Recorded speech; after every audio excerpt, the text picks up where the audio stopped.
Hi, I'm Lori and I love books. And today I have my first series deep dive of 2026. The author's name is Jill Barklam and she's from England. There are 8 books in the series, plus there will be extras as usual. I didn't grow up with this series, but I really wish I had. I think I would have loved it. It reminds me a lot of Beatrix Potter, Winnie the Pooh, that sort of story, very nature-based. And it is Brambly Hedge. So there's the first 4 books are A Year in Brambly Hedge, and then the second one, and I have these in box sets, is Adventures in Brambly Hedge. And here's the little mice that are in the stories. I got both of these from Barnes & Noble, if you can't see. Well, no, I guess that just says 40. But yeah, I got both of these from Barnes & Noble maybe 7 years ago at this point. So the first 4 books go through the different seasons: summer, spring, I guess I should switch that, autumn, and winter. I gave both box sets 5 stars each. That's how much I enjoyed them.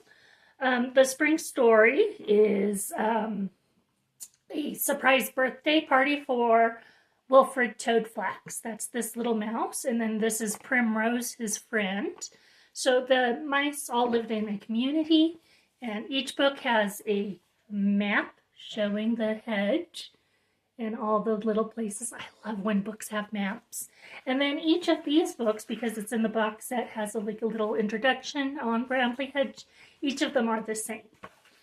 And then one of the reasons I love this series so much are the illustrations. They are stunning and very detailed, all done by Jill Barklam herself. And there's just so much detail in each of them. Summer Story is a wedding between 2 of the mice. And then one works in the flour factory. So there's like a flour factory and a dairy mill and stuff. So there's a lot of community aspects to Brambly Hedge, as well as the personal relationships between the mice. And each story is very short and to the point, but so much detail, so much characteristics that I love them. I absolutely love them. Autumn story is about Primrose accidentally wandering off and getting lost and trying to find her way back, and meeting some very nice characters along the way, but also I think she learned her lesson. And then of these 4 first books, Winter Story is my favorite. It is about a surprise snowstorm that happens. And then because there's such a huge snowstorm, it means that there's going to be a snowball. And so here's the snowy winter. So they get all the preparations made. They make the food. And there's a lot of discussion of food. Rose petal jam, blackberries, pies browned and sizzled, crab apples to roast over the fire. So lots of, like if you're hungry, these might not be the best books. But then here's the castle, the hall, to decorate. So I do think this might have inspired a certain other Yule Ball by some wizards, which I don't really like that author, so that's a hard one. But back to this book. And then here's the celebration, and it goes all the way to the end of the night. And then they're all tuckered out, which I think that's a great way to celebrate a winter storm, is to have a party. The second series, or the second set of 4 books, I should say, are of different characters having very specific adventures in Brambly Hedge and nearby, or not so nearby. and so the world of Brambly Hedge is a little expanded on, and then the characters, there's a little bit more detail. These characters that it focuses on all came from the original story, so you're not really getting to meet too many new characters, but you still meet a couple new characters. So, and then they go kind of also within different seasons. So you compare one of those seasonal books with one of these books. So Poppy's Babies. Poppy was one of the mice getting married in the other book, so now she has children, and they're making a surprise for her.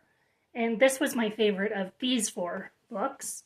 Sea Story is one of those that introduces some new characters. They go on a boat trip down to the seashore where they can refill their salt supply. So the mice at the seashore make salt. The mice in Brambly Hedge make other things, and so the mice in the salt flats in the seashore originally it came from Brambly Hedge, so these are their distant relatives that they're going to go visit to do trade, and so I thought that was just adorable and a great way to expand the world of Brambly Hedge. The Secret Staircase is about Wilfred and Primrose putting on a show, and they go up into storeroom to try to find ways to make costumes for their performance.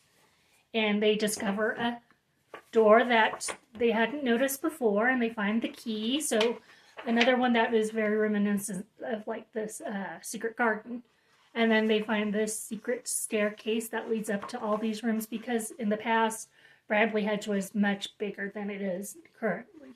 So they lived mostly on the lower floors, and then these higher floors were when there were more mice in Brambly Hedge. So you kind of get a sense of history within this series as well. And High Hills is the last one, where they go up into the hills to help the... Oh, it's been a while since I read this one, but they... So Wilfred and one of the other mice, I think it's Mr. Apple. So Wilfred and Mr. Apple go up into the hills to help, and Wilfred wants it to be an adventure because he's been reading about the mice in the past having adventures, and he's a little mouse that wants to go on an adventure too. So if you like Despero or The Rescuers, Secrets of Nim maybe, then I think you will really love this series as well.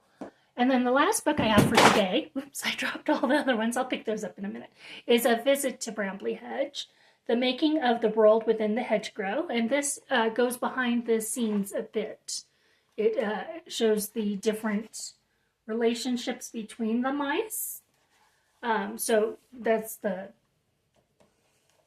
family tree of the mice and how they're interconnected, and then it goes over each character's like little biography, and then at the end it goes into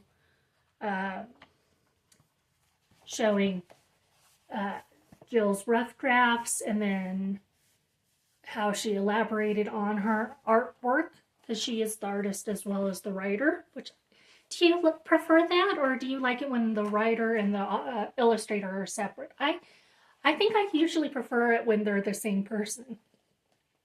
And then at the very end, there's a little biography on Jill Berklam herself, and then you can see different places in England that were inspirations for this book story. And I think I gave this one 4 stars. I might go through it again and might go up a notch and give it 5 stars, because I do think I really enjoyed it. I don't know what exactly made me give it only 4 stars, other than it's a little bit more of a grown-up book, so maybe that's why I didn't give it 5 stars right away, but I'll go through it and reevaluate if I need to. So that's the first part of my series deep dive into Brambly Hedge. Let me know if you grew up with this series, if you are going to dive into this series, or any series that you yourself are reading, in the comments below. Like and subscribe, please. And until next time, have a lovely time reading. Bye!